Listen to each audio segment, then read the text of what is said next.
So, hello, welcome back to another episode of the Self-Development with Tactics podcast. Today, we're once again going to go through Dale Carnegie's, and I do want to underline Carnegie, it's not Carnegie, How to Influence and Influence People, one of the most amazing books that I've ever gone through in my whole entire life. And therefore, I'm also willing to share it with you.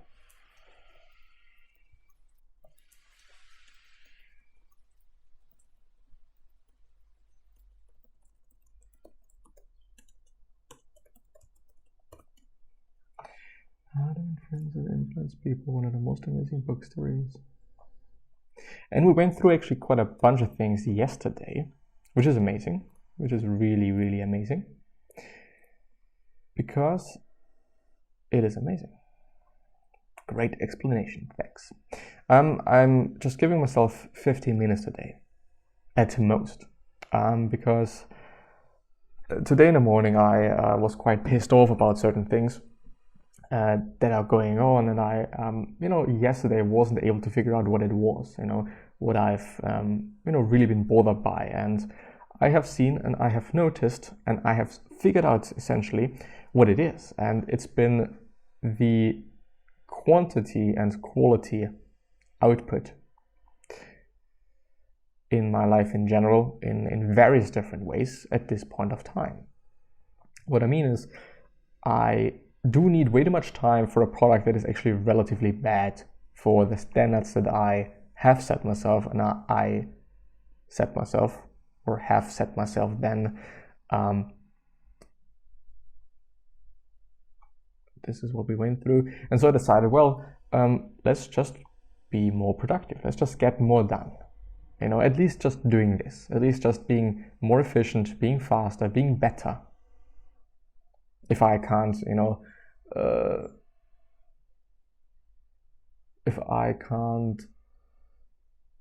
better, I didn't want to say better, but if I cannot be better, at least being more efficient and being faster, for probably the same product. And which also has a lot to do with, I think, mental clarity, which at this point in time is actually pretty good. Get him say yes, let him do a great deal of the talking, let him feel that the idea is his. Try to see things from his point of view, be sympathetic with his ideas and desires, which is the point that we're going to go through today. But I do want to end my thought.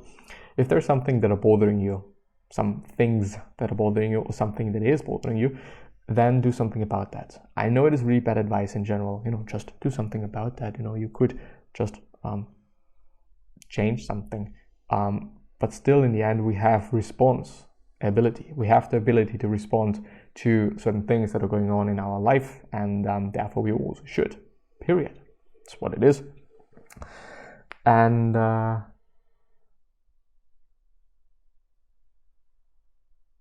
do just remember something.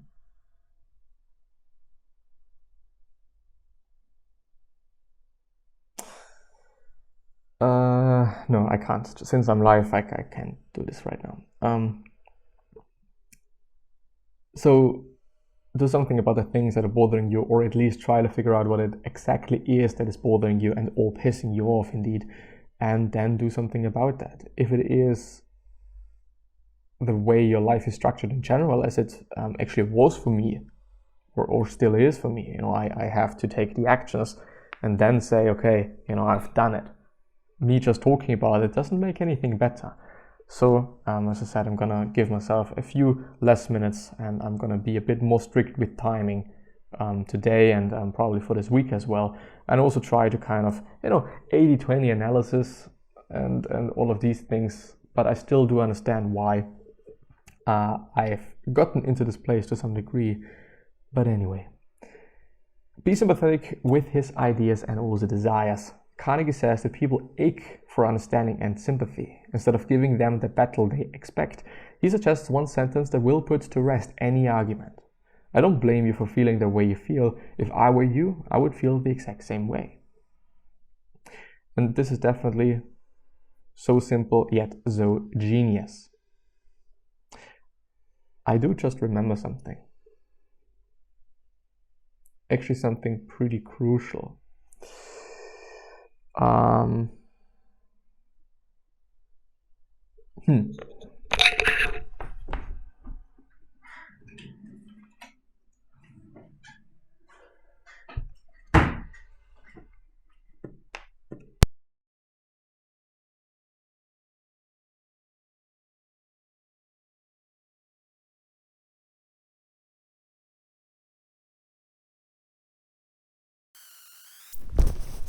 And this crucial thing being that I guess, to some degree at least, that this microphone here, or the headphones in general, they are a bit broken.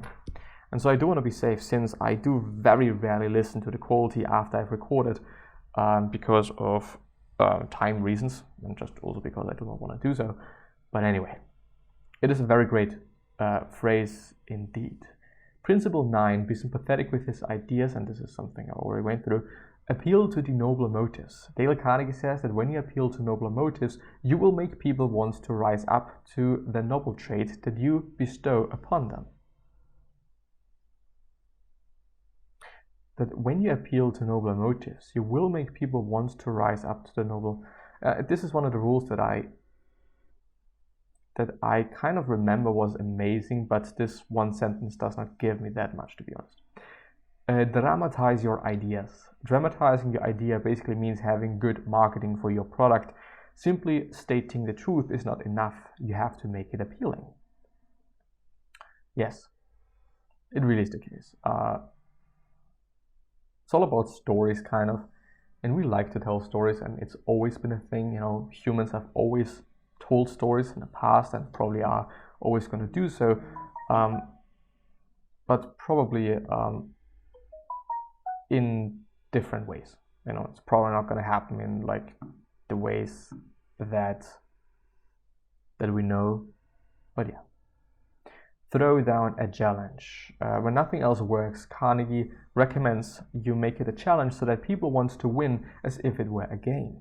This is the same concept game use, and which has become what? This is the same concept game.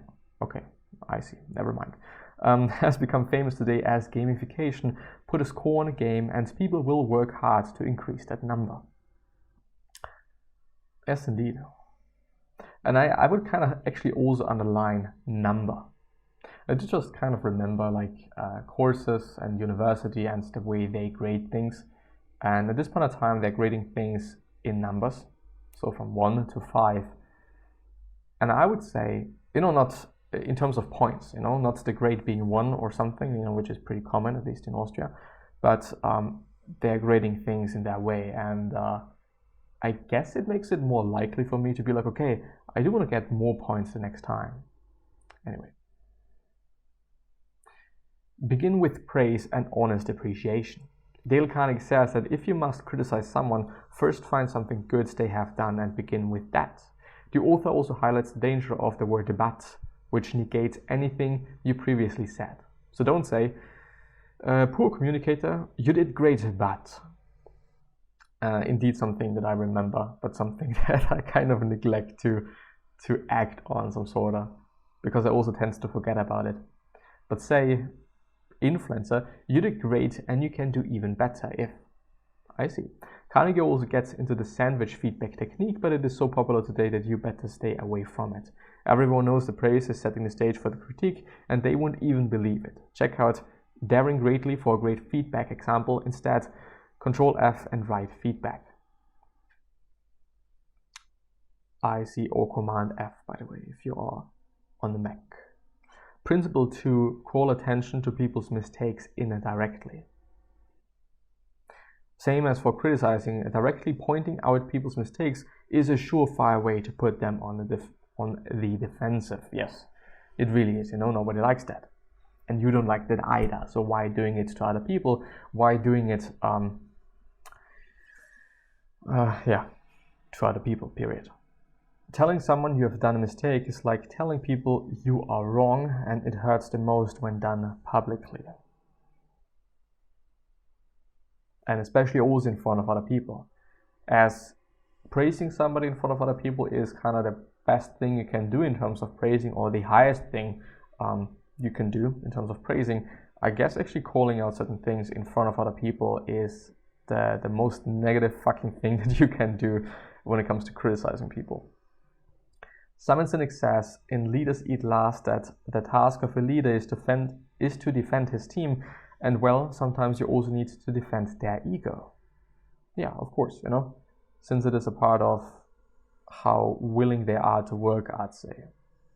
Talk about your own mistakes before criticizing him. Dale Carnegie says it is easier to take criticism when the person criticizes us admits to his mistakes or his own imperfection.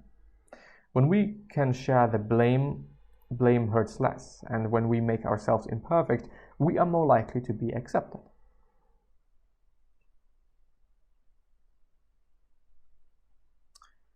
Principle 4, ask questions instead of giving direct orders. Dale Carnegie says that nobody likes to take orders. It makes us feel subordinate and less important. So give questions instead of orders. And it is indeed still something that I tend to do. Instead of, please, still being polite, of course, but, please give me that thing. Something different than saying, do you mind giving me that thing, please? It's a question, One could actually also say no, no, I'm just in need of it at the time, can't give it to you. You could do so, if you want to. Let the other person save face. Yes. Fucking yes. People will resent if we hurt their ego or insult their skills, especially if publicly. Always think of a way to save people's face instead. And always communicate as carefully as you can. General Electric had a brilliant engineer who was doing very poorly as a department head.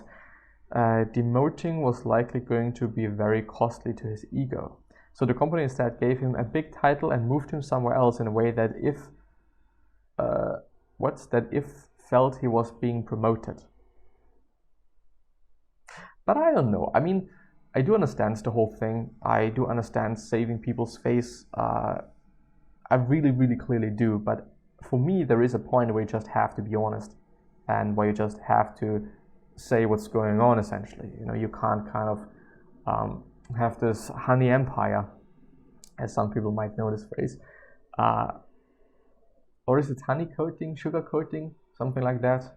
Some English phrase. Never mind. But yes, one also has to say things as they really are, but consciously deciding to communicate them in a way that that probably is not going to hurt people. Of course, this is a very difficult task, and it is something that needs practice, and it is something that also not everyone is kind of capable of doing initially, since it needs practice. And some people are more empathetic, some people are less empathetic, and so on and so forth. But just be careful. Think about various different ways in which what you're going to say might be hurting somebody, or the person that you're talking to, or the person that you're even referring to. If you're talking about a person to another person while the other person that you're talking about is actually present. But yeah, once again, it is an amazing book, and it is worthwhile going through and also reading the full book, since it is full of stories that are going to make you remember those principles and those big ideas better than just me going through a summary. Of course, the summary is amazing, since it is a very fast way to receive important things and to receive those amazing ideas. But still, it is something completely different when you're going through the whole book with all the stories and all the amazingness. And but yeah, summaries are great, books are great, but it is still a medium, and a medium should not be praised, at least in my point of view. But yeah, that being said, gonna see that next time. So bye bye.